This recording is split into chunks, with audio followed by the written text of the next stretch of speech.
Bonjour, moi c'est Simon Ouedraogo. Je suis là aujourd'hui pour vous donner encore ce que j'appelle information capitale.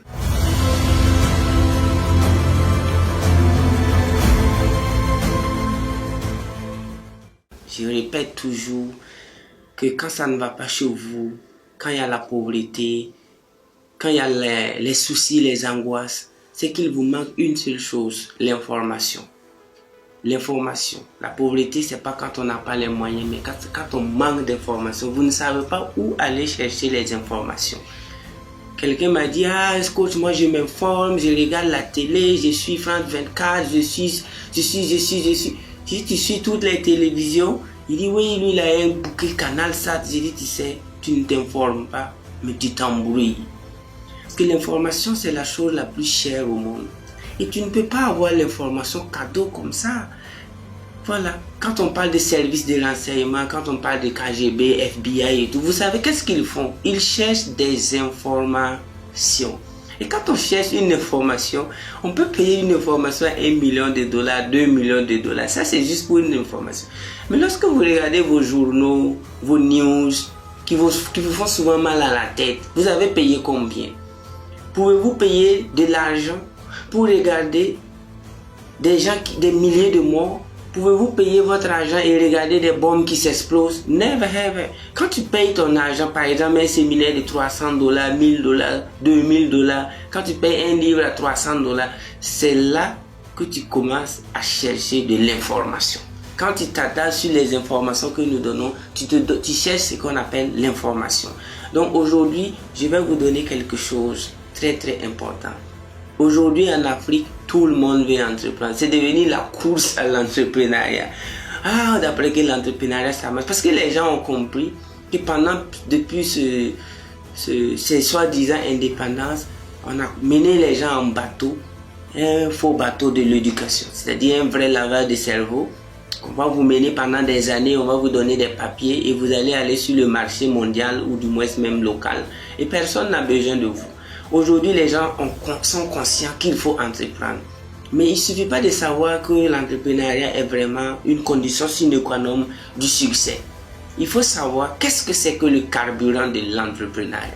Aujourd'hui, moi, je vais vous donner le carburant de l'entrepreneuriat. Je ne pense pas qu'il y a un engin qui puisse aller là où il veut, c'est-à-dire la voiture, l'avion, la moto, sans énergie. Vous n'avez pas dit carburant, j'ai dit énergie. Donc ici, je vais vous dire le carburant de l'entrepreneuriat, l'énergie de l'entrepreneuriat s'appelle le développement personnel. Le développement personnel est le carburant de l'entrepreneuriat. Mais j'ai essayé de faire des micro-trottoirs et j'ai posé la question à des cadres, à des gens, entre griffes. Est-ce que vous avez déjà entendu parler du développement personnel? Tenez-vous bien. Je ne suis pas allé faire cette étude en Allemagne ou aux États-Unis ou en Russie. Non, je l'ai fait en Afrique ici, dans quelques pays francophones. Tenez-vous bien que plus de 80% des gens que j'ai interrogés ont dit qu'ils ignorent ce que c'est que le développement personnel. Que c'est quoi ça? La définition même, ils ne savent pas. Vous voyez? Le gars, il ne sait pas. Ma voiture que je viens de payer consomme du gasoil ou de l'essence. Il ne sait pas. Mais il a une voiture. Vous voyez un peu que c'est dangereux. Il ne va pas voyager. Ou du moins, il va gâcher son moteur. Donc, quand vous interrogez des gens, je ne suis pas allé faire cette étude au village. J'ai fait ça avec des gens qui parlent bien le français et qui sont même diplômés. Est-ce que vous savez ce que c'est que le développement personnel? Ils disent non. Mais ils veulent entreprendre. Aujourd'hui, je viens de lâcher le morceau. Le carburant de l'entrepreneuriat, c'est le développement personnel. Et le développement personnel, c'est quoi? C'est ton auto-éducation. C'est ça le développement personnel. C'est pas se promener de séminaire en séminaire seulement. C'est t'asseoir, faire ce qu'on appelle la rétrospection, étudier ta vie de façon minutieuse, te former sur des choses que quand ton voisin va te voir, il va te poser la question. Voisin, qu'est-ce qui se passe? Personnellement, moi je faisais mon sport entre 4h et 5h du matin avec ma femme. Et à ce moment, on n'était même pas encore fiancés.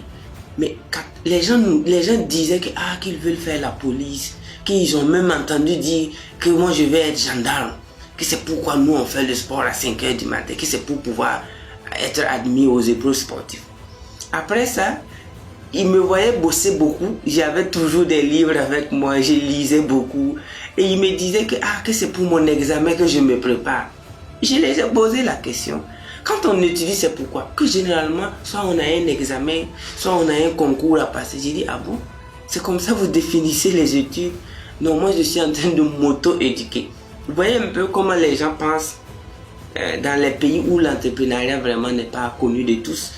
Donc c'est pourquoi le développement personnel, lorsque vous allez dire, ok, voilà ce que je dois savoir, comment je vais développer ceci, comment je vais me comporter face à cette situation. À ce moment, vous allez vous mettre au sérieux, réveiller ce qu'on appelle votre inner life, votre inner self. On appelle ça my inner self, my inner mind.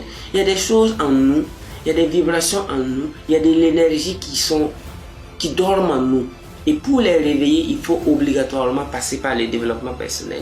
Nobody gonna do it at your place. Personne ne le fera pour toi.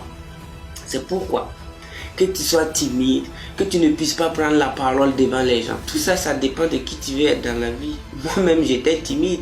Un jour, un de mes professeurs m'a écouté à la radio. Il a bien écrit le nom et il est reparti. Il est parti à la radio prendre mon numéro, m'appeler, demander est-ce que c'est Simon? J'ai dit oui, monsieur. Il m'a rappelé qu'il était mon professeur DPS au lycée.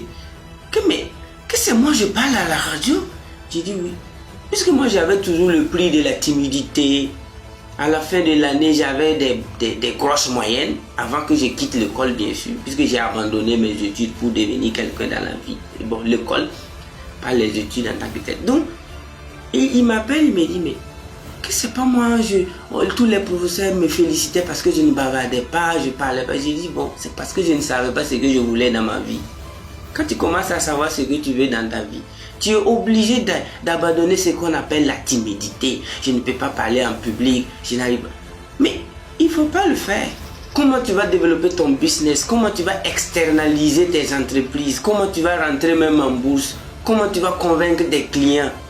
Comment tu vas le faire si tu ne sais pas? Donc, mais j'ai pu faire tout cela parce que je suis devenu un étudiant du développement personnel. Et aujourd'hui, c'est vrai, je fais du coaching, je suis coach en développement personnel, option métaphysique, parce que c'est la métaphysique que j'ai choisi, mais je ne vais jamais arrêter d'apprendre, je ne vais jamais arrêter de me développer aux côtés des développeurs personnels de l'humanité, comme les Jim Rohn, les Anthony Robbins, les Napoleon Hill. Vous voyez, eux, ils ont atteint le plafond du développement personnel. C'est pourquoi je vais m'arrêter là pour vous dire, tapez sur internet. Je ne veux pas vous contraindre à participer à nos séminaires, mais si vraiment on vient un jour dans votre pays, ou du moins dans votre ville, ou dans votre région, si vraiment ton sérieux te permet, vous pouvez venir savoir comment ça se passe, l'initiation, les livres qu'il faut lire, les comportements qu'il faut avoir. Parce que généralement, je suis là pour vous donner des astuces, des informations capitales. Donc, commence à cliquer sur internet. Développement personnel, c'est quoi? Comment me développer personnellement? Vous allez voir, ils vont vous dire la vérité. C'est la seule matière là où on te dit la vérité crash devant yeux dans yeux et que ça va te faire mal. C'est pourquoi le grand Messie, un des grands Messies, j'ai lu Jesus Christ, il a dit You shall know the truth and the truth shall trouble you and the truth shall set you free. Tu connaîtras la vérité va te troubler et la vérité te rendra libre. Mais c'est le développement personnel seul qui va te dire la vérité. Sinon, à part le développement personnel, c'est les réalités de la vie aussi également qui disent la vérité. Qu'est-ce que tu vis? Qu'est-ce que tu manges? Regarde, tu vis dans quel type de maison? Qu'est-ce que tu vas manger à midi? Ça aussi, c'est les réalités de la vie. Mais nous pouvons changer ça. Nous pouvons changer ça. La vie nous donne de multiples choix d'être ou de ne pas être. I want you to be. Et je veux que vous soyez.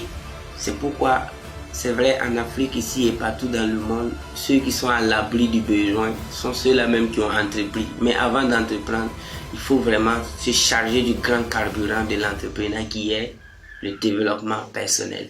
Thank you very much and see you next time.